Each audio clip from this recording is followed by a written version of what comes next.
Here all night on such a lovely evening. My name's Councillor Lisa Homan, for those of you that don't know me, and I'm the Cabinet Member for Housing. And this evening's meeting is actually an additional Borough Forum meeting, which from the last Borough Forum meeting, which was only about 3 weeks ago, when we discussed the Residents' Housing Commission, we only had about 20 minutes or so discussion, and it seemed to me that this is such an important issue for everybody that it would be really helpful for residents to be able, tenants and residents, to be able to come along and have a session just on the Housing Commission. Now, some of you have been to some of the Housing Commission hearings already, and you'll know by going along to those that you can sit and you can listen and you can hear the members that are sat up with me this evening, the resident members of the Commission, you can hear them ask questions. But you guys don't get a chance to ask them questions, and you don't get the chance to ask Keith Hill, who is the chair of the Residents' Commission, questions. So the way that we're going to be organising this evening is we're going to let the panel, the Residents' panel, talk about their experience and what they feel about the Residents' Commission, and Keith. And then you have your say and you can put your questions and make your point, and the whole thing is going to be recorded. And so any suggestions and things that come out will be going forward as evidence to the Commission. One final thing that I'm going to say before I'm going to leave you, because as most of you will be aware, this is a Residents' Commission for you, the tenants and residents. It's not for us councillors. It's the tenants and residents representatives here today that will be making recommendations to myself as Cabinet Member and the leader, Steve Cowan, who's just sat here briefly with me this evening. They will be making recommendations to the Cabinet on what we do with our housing in this borough in the future. It's not for me to influence this evening, so I will be leaving shortly, and I'm going to be handing over the chair of this evening's Borough Forum to Mike England, one of our housing directors, so that you do not get any influence by me sitting there and chipping in with comments, okay? So, with no further ado, I will hand over the mic to Mike so that he can chair the meeting. So thanks very much.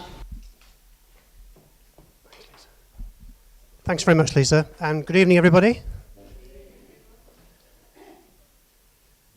I hope everybody's got sight of an agenda. You'll see from that we've tried to carve out lots of time for questions and answers, as well as time for Keith and members of the Commission to explain what they've been up to, and we'll try and take it in this sequence. And you can see from the way it's set out that, broadly speaking, we're going to kick off with a bit of background as to why the Commission was set up and the work programme. Then we'll go on to talk a little bit about the hearings, the public hearings that have been going on and the ones that are still to come. And then we'll finish off looking forward and what happens next. And after each of those, we'll have a slot for questions and answers.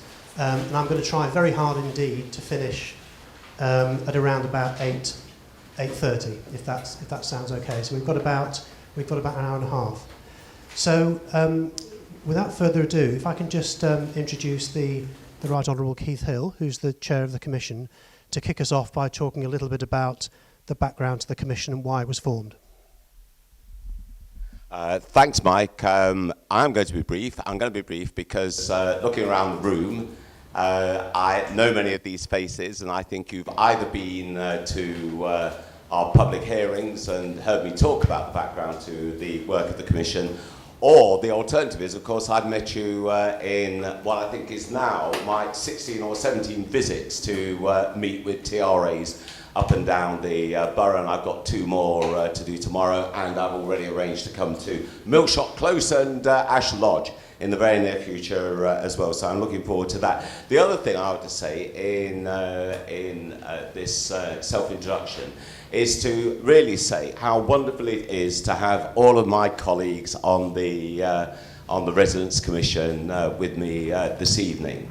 And I think it is a real token of their fantastic commitment. They've given up a fantastic amount of their own personal time to do this, both in our closed session meetings in which we're burrowing down into the detail of the council's housing programme, or in our public hearings when we're dealing with the issues, as you know, who have been along are of concern to you, which we'll be absolutely talking about in the course of this evening. So I just want to say to them a really big thank you, not only for being here this evening, but also for everything that you've done over the last couple of months to make a success of this commission. And we are determined to make it a success, not for ourselves, but for the people of Hammersmith and Fulham. And nobody ought to be surprised, you know, that this commission has been established, because if there's one thing you all know that politicians like to do, it's to keep their promises. I'll pause for laughter at that point, but the truth is, you see, that in the election manifesto of last year for the local elections, the Labour Party made this very clear-cut commitment. They said, we will work with council housing residents to give them ownership of the land their homes are on. And that's exactly why they have set up this commission. They've set up this commission to look at what you might call the governance question, which is the way in which tenants and leaseholders in the borough can gain greater security, greater control over the future of their homes and their estates.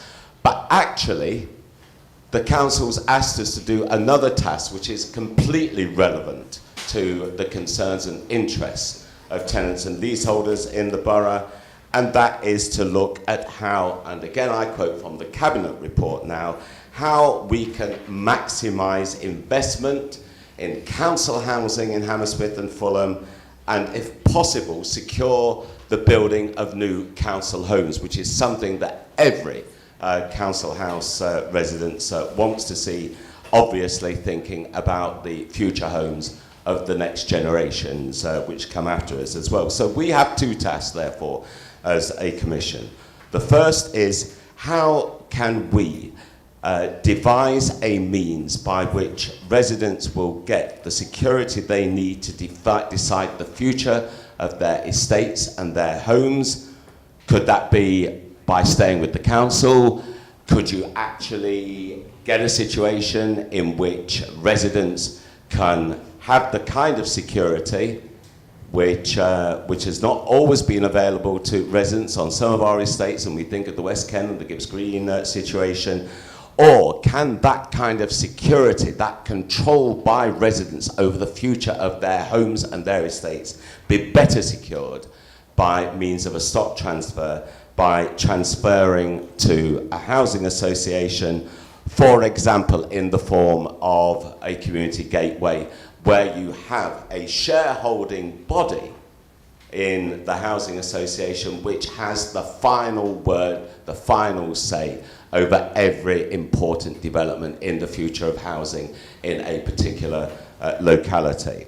But at the same time as looking at these issues of securing for residents a greater control over the future of their estates, we've also been very aware of two other factors. First of all, that none of you will want to put at risk the security of tenure of your present council tenure arrangements. And the second consideration is that in no proposal that we make can we do anything other than ensure that, that the finances will mean that we continue to have rents and charges that tenants and leaseholders can afford. So they're the clear limits around the work that we're doing. But we're also looking at how to achieve the greatest possible investment in council housing, continued modernisation, continued improvement, continuing the work that was uncompleted in the Decent Homes programme. And the questions that we're there addressing are, can the aspirations that residents and tenants legitimately have for the improvement of their properties be met through council funding, through the present business plan of the council? Can that meet all the demands for new windows, new roofs, new common parts? Or could there be advantages in terms of additional funding which would arise from a stock transfer with the greater freedom and the greater flexibility that housing associations have to borrow in the markets? They're essentially the sorts of choices that we're looking at. And I can tell you that we are absolutely, genuinely open-minded in this matter. I think any of you who have come along to see us in action in our public hearings know that we are asking the hard questions of every organisation that we have before us as witnesses and are represented there. In the end, it is not for us to decide. In the end, it is for us to make a recommendation to the council. And quite rightly and properly, it will be the council which will decide what to put before you as residents about the future of council housing in Hammersmith and Fulham. They're the elected representatives. They're the people you voted to make these decisions. They will make that decision. But what we hope to do is to do two things in the course of our work. First of all, through meetings like this and our public hearings and our estate visits, to raise awareness of the issues and to inform you of the work that we're doing and the issues that we're handling. And secondly, to make sure that we produce the most comprehensive and the fairest possible report that we possibly can about the future of council housing in Hammersmith and Fulham. That's our commitment. These are all residents, these are all tenants and leaseholders, people who live on your estates, and their concerns are your concerns. So that ought to be a reassurance and a guarantee for you. Enough from me, Mike, and I think now over to our TPA. Thank you very much, Keith. I'm now going to ask Tom Hopkins from TPAS just to say a few words about his role in this process. TPAS has been appointed as the independent tenants and leaseholders advisor to this process. So, Tom, over to you. Okay, good evening, everybody. Just formal introductions. My name is Tom Hopkins. I work for an organisation called TPAS, that stands for the Tenant Participation Advisory Service. TPAS is a not-for-profit membership organisation that actually provides specialist services to support social housing landlords and social housing communities. We work up and down the country, across England and Wales. We're here and appointed as in a role which is described as an independent tenants and leaseholder advisor service. So the way that this works is that the government has guidance, has instructed all councils that are undertaking what is called an option appraisal to actually make sure that there is an organisation that stands on the sidelines and offers tenants and leaseholders independent, impartial and clear advice to actually make sure that you understand some of the technical aspects of what's being described to you this evening. So it's our role to work one-on-one with all tenants and leaseholders that are interested enough to have a conversation to try and understand the issues and the implications for the future of council housing in Hammersmith and Fulham. So we were appointed several months ago. We're here until September, and we're here and we are accountable to the Resident Commission. So technically we're not accountable to the council. We are technically guided by the Resident Commission to actually make sure that they have the support, information and clarity they need, and supporting council officers and the independent experts to make sure that the recommendation that Keith has alluded to is made on the basis of the correct process, the correct evidence and the correct information. So that's one of our roles. The other role is to make sure that we engage with all tenants and leaseholders throughout the borough. So I know that I've already recognised a number of faces in the room that have taken advantage of our service. But between now and September, we will continue to come out and work on the estates. So already we've been on many of the estates throughout the council area, talking to residents and knocking on doors. We've also been to the vast majority now of sheltered housing schemes to talk to the elderly who may well not be able to be as mobile and come out to see us. So we're going to see them in the common rooms, and we're going to, we're having coffee mornings with them to describe the issues that are important to them. The other thing we're doing is we're going out to talk to the recognised tenants and residents associations. So we're going out to meet committees, we're going out on general meetings on the estates to just raise the awareness of what's going on and actually describe the implications for the future. We've already talked to approximately 400 tenants and leaseholders on a one-to-one basis. And by the end of September, that figure will grow to around about 2,500. So that'll be 2,500 conversations that we're going to have with tenants and leaseholders in the borough and ask them to offer views that is then going to be presented to the resident commission for their consideration about what tenants and leaseholders think about the option appraisal process and indeed some of the options that are being described in tonight's meeting. I'm going to be around for the rest of the evening. I've got cards here with free phone numbers on and for email contacts, so you can take those away with you. You can approach me after the meeting or in the breaks, and we can actually try and get an understanding of where your issues, concerns, or where you want more information. Thank you very much. Thanks, Mike. Thanks very much, Tom. Thank you for that. Before we turn to questions that I know people in the meeting will have, I'm just going to turn to the resident members of the commission to ask if one or a couple of you would like to say a little bit about how the commission's been working and the work programme and the sorts of options that you think you'll be considering. Who'd like to have first go?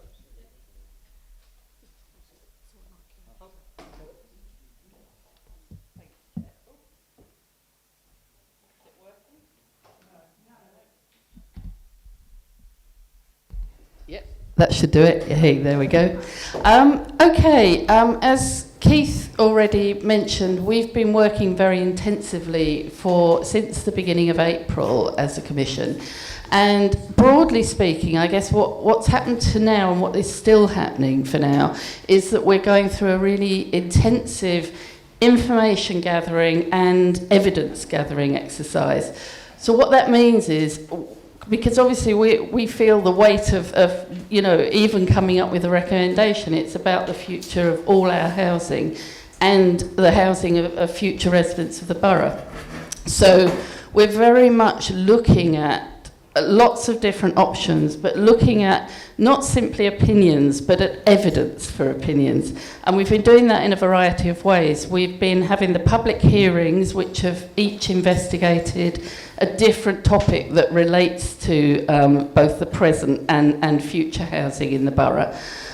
We've been on various visits to different models of landlords, so to various models of different stock transfers that have happened. We've been to visit community gateways, housing associations, housing regeneration zones, tenant management organisations, to go and actually speak to people involved in those organisations and in running those organisations, but in some of those that has very much included residents, because residents are very involved in the actual running and the governance of organisations.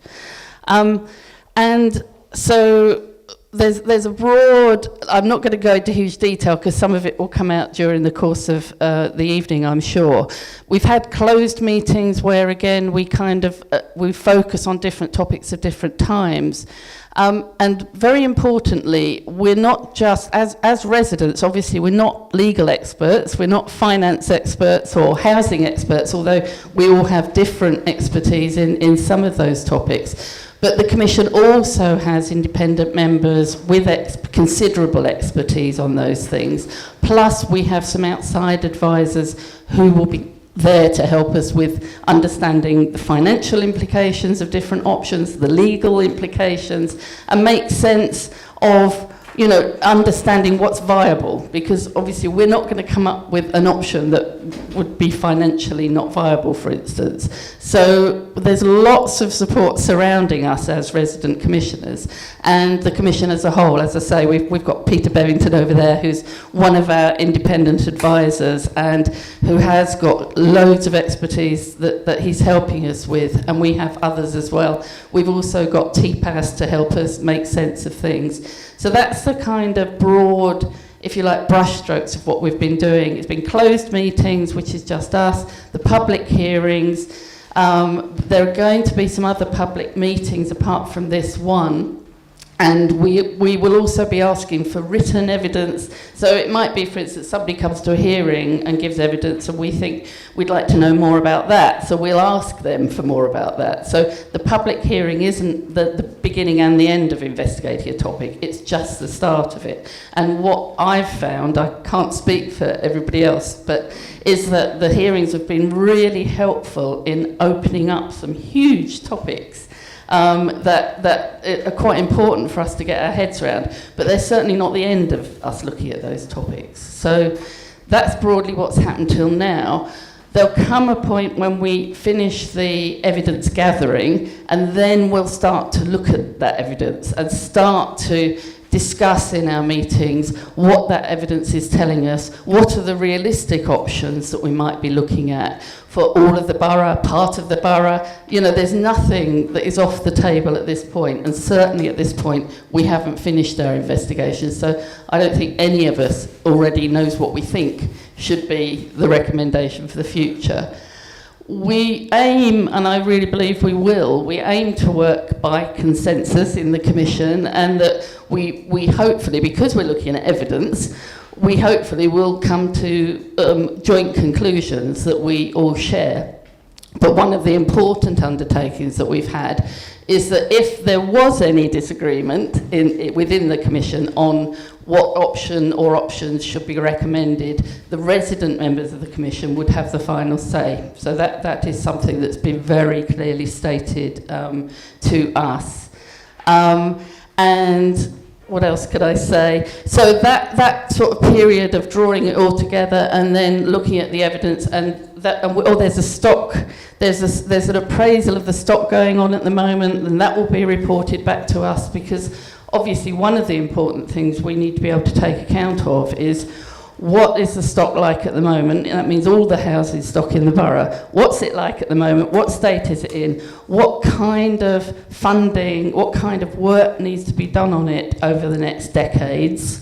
And how could that be funded? Again, that affects what might be the viable options. So that's a very important part of what we're going to be looking at.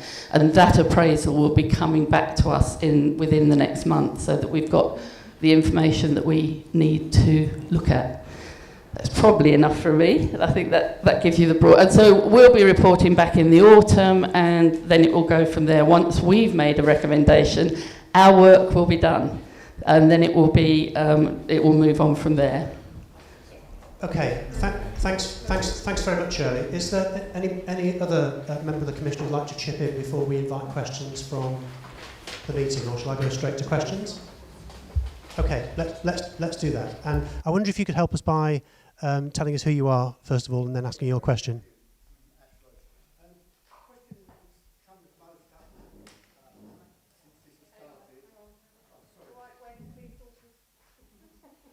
Sorry.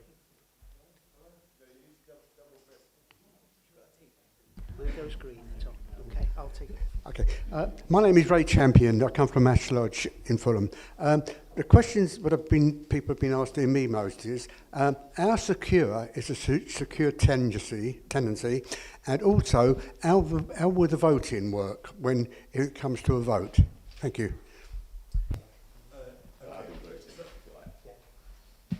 Thanks for the question. Is this working? No. Is that working? Yes. Okay. Thanks. Thanks for the question. How secure is a secure tenancy? The answer is that currently all tenants of the council are secure tenants, and they have a secure tenancy agreement. In the event that the stock remains with the council, those secure tenancies will continue, and I'm not aware of any way in which those secure tenancies would change if the council keeps the stock. If the recommendation were to transfer the stock to another landlord, it can only be to a registered provider, more commonly known as a housing association, and housing associations can only offer what are called assured tenancies.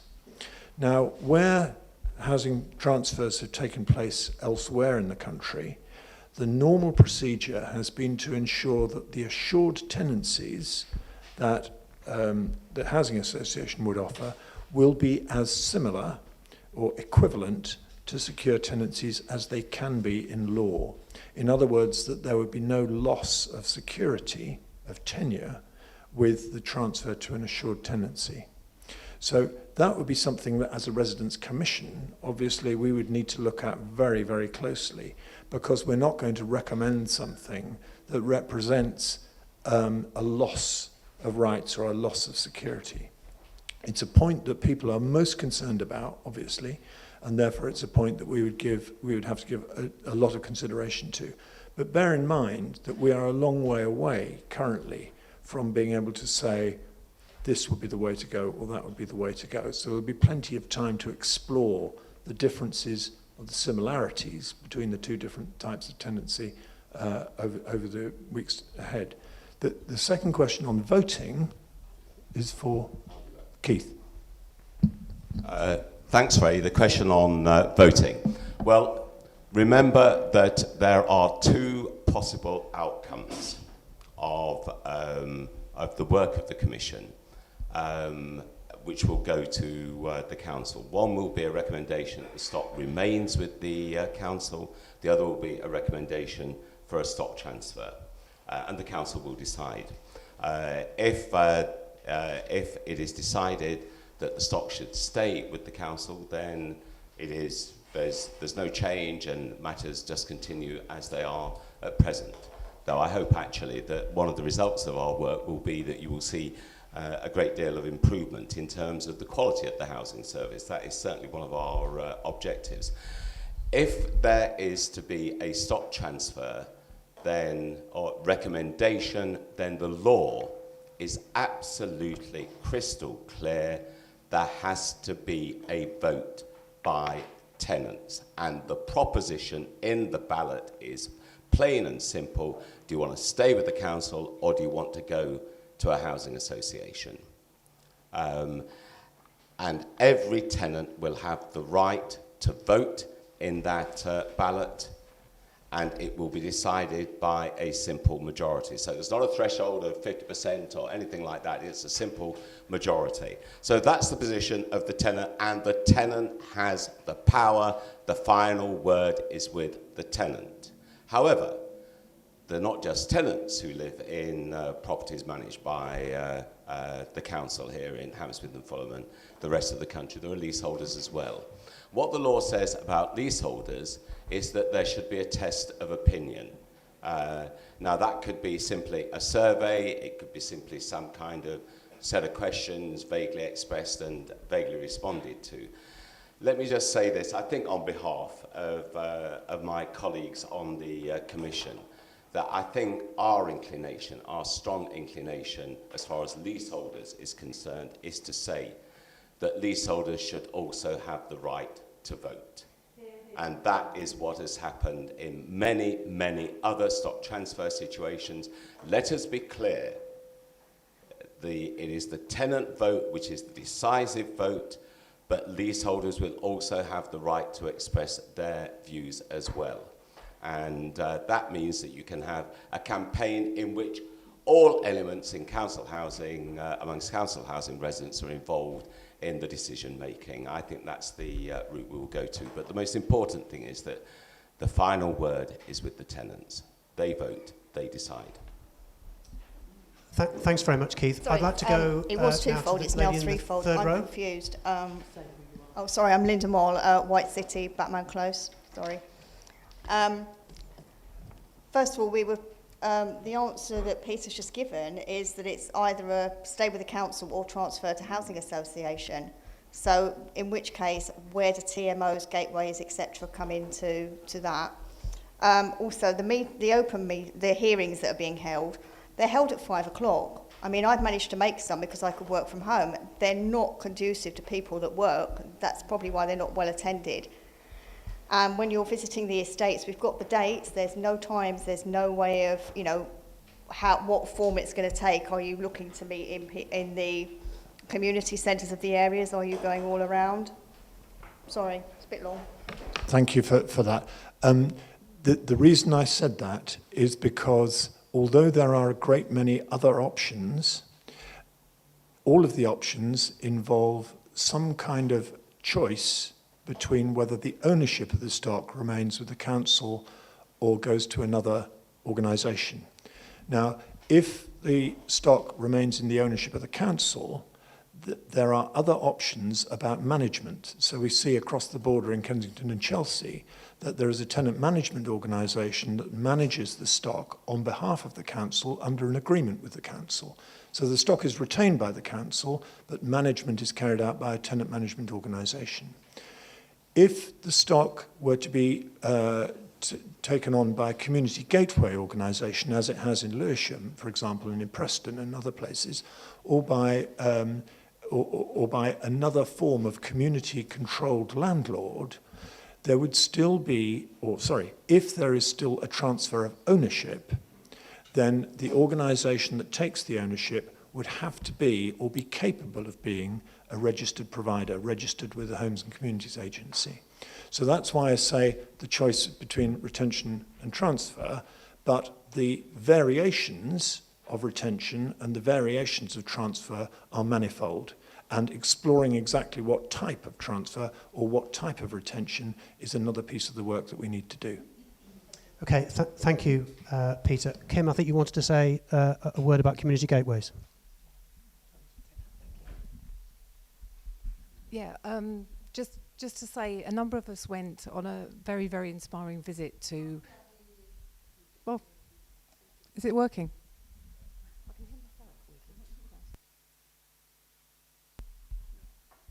Can you hear me now?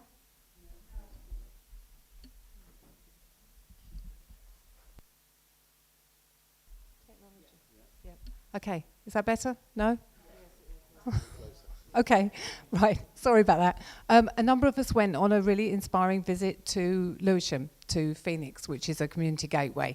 So that's essentially a housing association. But it was a housing association set up purely as stock transfer. So they only manage the stock, they own and manage the stock that belonged to Lewisham, and it's part of Lewisham stock as well, not all of it. That's very distracting. Can you stop doing that, please?